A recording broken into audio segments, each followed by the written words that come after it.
Hello and welcome to the channel मैं रिवीन। कैसे हैं आप सब? आई होप आप सब बिल्कुल फर्स्ट क्लास होंगे, राइट। सो आज हम पढ़ेंगे क्लास 12th माइक्रो इकोनॉमिक्स का इम्पॉर्टेंट सा टॉपिक है सीमांत उपयोगिता ह्रास नियम। ठीक है, और ये है एच गोसेन का प्रथम नियम। ये एमसीक्यू में पूछा जाता है, इसलिए आप नोट कर लीजिएगा। ठीक है, तो आइए देख लेते हैं हम।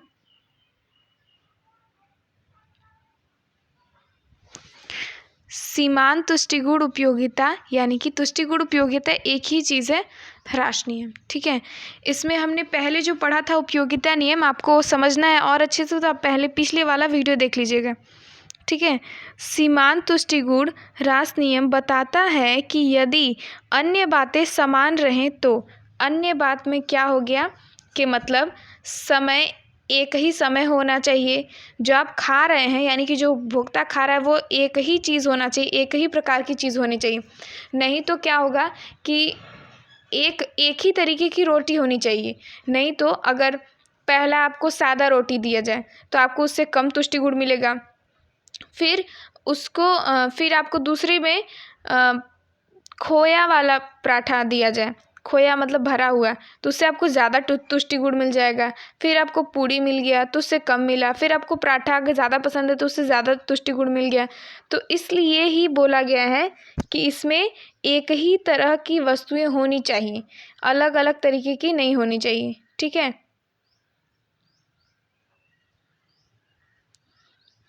तो ये है अन्य बातें समान रहने पर, इसका मतलब ये होता है। आप चाहे तो लिख भी सकते हैं, जैसे जैसे कोई उपभोक्ता किसी वस्तु की अधिकाधिक इकाइयों का उपभोग करता है, वैसे वैसे उस वस्तु की उत्तरोत्तर इकाइयों से प्राप्त सीमांत तुष्टि गुण घटने लगता है।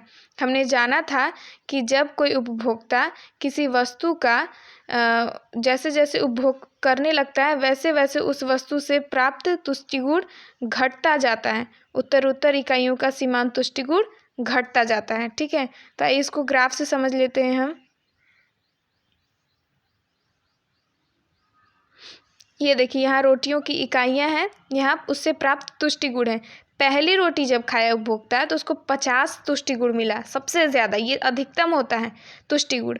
ठीक है, जब दूसरी रोटी खाया तो ये घट कर 40 हो गया। तीसरी रोटी खाया तो और घट गया, 30 हो गया। और जब चौथी रोटी खाया तो और घट कर 20 हो गया। ये घटता ही जा रहा है, घटता ही जा रहा है, घटता ही जा रहा है। जब छठी रोटी खाया तो ये 0 हो गया।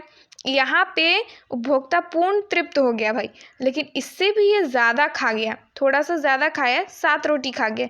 तो अब तो इसको ऋणात्मक मिल गया, मतलब ये एक्स्ट्रा जब खा लिया गले तक यानी कि खा लिया। ठीक है, तो यहाँ से यहाँ तक ये धनात्मक था, ये जो है शून्यात्मक MU है, पूर्ण तृप्ति की बिंदु, और ये ऋणात्मक हो गया। ठीक है, तो आइए इसका हम ग्राफ देख लेते हैं।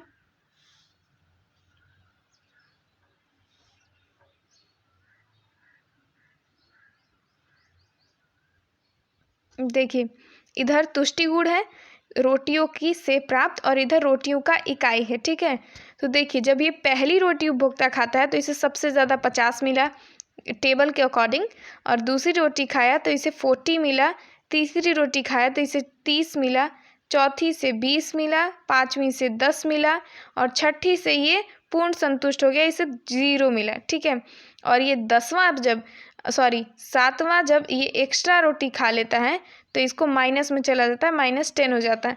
और फिर जब ये रेखा बनता है तो इसे ही हम सीमांत तुष्टि गुण ह्रास नियम का रेखा कहते हैं। ठीक है, ये वो रेखा है, और यहाँ पे ये पूर्ण तृप्ति का है, शून्य तुष्टि गुण मिल रहा है यहाँ पे, और ये धनात्मक है, और इसके नीचे वाला ये ऋणात्मक हो गया। ठीक है, आगे देखेंगे हम इसकी शर्तें और मान्यताएं क्या क्या हैं। आइए जान लेते हैं इसकी। सबसे पहले शर्त या मान्यता, आपसे जो भी पूछेगा आपको दोनों दोनों में ही यही लिखना है। ठीक है, शर्त और मान्यता इसका एक ही है। वस्तु की इकाइयों का उपभोग लगातार होना चाहिए, यानी कि एक ही समय पर होना चाहिए। ये नहीं कि अभी हमने एक रोटी खाया फिर दोपहर में एक रोटी खाया, तो वो अलग बात हो जाएगा। तुष्टि गुण हमको वो सेम भी हो सकता है। ठीक है, तो सेम तुष्टि गुण नहीं मिलता। ठीक है, वस्तु की सभी इकाइयाँ गुण व मात्रा में समान तथा उपयुक्त होनी चाहिए। वस्तु की सभी इकाई, जो भी इकाई होगी सभी, सबका गुण यानी कि सबसे जो भी मिल रहा है वो, और मात्रा यानी कि वजन, ये सब में दोनों समान होना चाहिए। ये नहीं कि एक पहली रोटी इतनी छोटी सी थी, बड़ी दूसरी रोटी इतनी बड़ी है, ऐसा नहीं होना चाहिए। ऐसे तो पहली रोटी से कम तुष्टि गुण और दूसरी रोटी से ज़्यादा तुष्टि गुण मिल जाएगा। दोनों रोटी इक्वल होना चाहिए, मतलब अप्रॉक्सली तो इक्वल ही होना चाहिए। आइए आगे देख लेते हैं, आगे भी इसकी मान्यताएं हैं।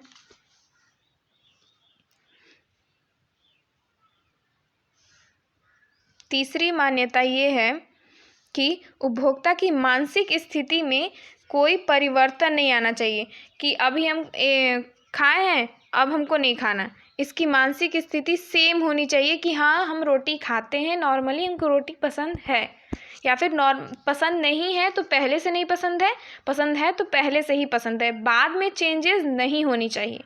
ठीक है। दूसरा, वस्तु की कीमत में परिवर्तन नहीं होना चाहिए। अगर मान लीजिए आप अभी खाना खा रहे हैं, होटल में हैं, बाद में क्या हुआ कि आपको 2 रोटी लास्ट में आपको मिल रहा है तो वो और महंगा मिलेगा, तो उपभोक्ता इसको नहीं खाएगा, लेगा ही नहीं। तो वस्तु की कीमत में परिवर्तन नहीं होना चाहिए, कीमत स्थिर होना चाहिए। देखिए 5वां देख लेते हैं क्या है। स्थानापन्न वस्तुओं की कीमतों में परिवर्तन नहीं होना चाहिए। स्थानापन्न वस्तुएं ऐसी वस्तुएं होती हैं जिनका सेम उद्देश्य से एक वस्तु के स्थान पर हम दूसरी वस्तु का उपयोग करते हैं। मतलब कि जैसे हम चाय पीते थे, ठीक है, चाय का दाम महंगा हो गया तो हम कॉफ़ी पीने लगे, ठीक है, तो ये नहीं होना चाहिए। ठीक है। अब आगे देखेंगे हमारा 6वां, उपभोक्ता की आदत, रुचि, फैशन, स्वभाव आदि में परिवर्तन नहीं होना चाहिए। उपभोक्ता का आप समझ ही गए होंगे कि आदत चेंज नहीं होना चाहिए, ये सब जो भी है बहुत चेंज होते रहता है, तो नहीं होना चाहिए, तभी ये लागू होगा, इसकी ये मान्यता है। उपभोक्ता की आय में परिवर्तन नहीं होना चाहिए। अगर मान लीजिए वो रोटी खा रहा है, फिर उसकी आय में परिवर्तन हो गया तो उसको रोटी अच्छा नहीं लगेगा ना, वो तो महंगी महंगी चीज़ें खाना चाहेगा। ठीक है।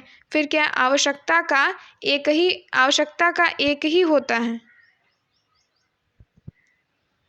ठीक है। 9वां देख लेते हैं। मुद्रा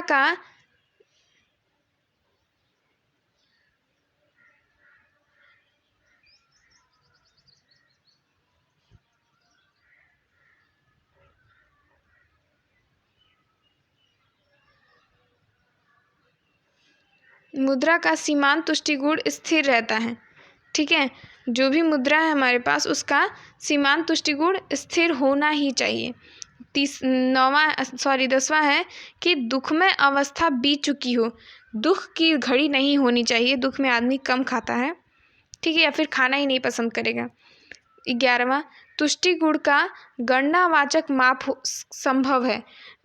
तुष्टि गुण हम क्रमवाचक तो माप नहीं सकते कि पहली रोटी खाया तो इतना मिला, दूसरी रोटी नहीं खाया तो इतना, तो इसको गणनावाचक माप ही इसका संभव है, H.H. गोसेन के द्वारा। ठीक है। देखिए, आई होप कि आपको ये वीडियो समझ में आया होगा। समझ में आया तो प्लीज़ लाइक कीजिएगा, और कोई डाउट होगा तो कमेंट कीजिए और अपने फ्रेंड्स के साथ शेयर कीजिए। एंड मेरे चैनल को सब्सक्राइब करना मत भूलिएगा। अगर आपको ऐसी ही और वीडियो चाहिए तो कमेंट कीजिए, आपको वीडियो मिल जाएगा।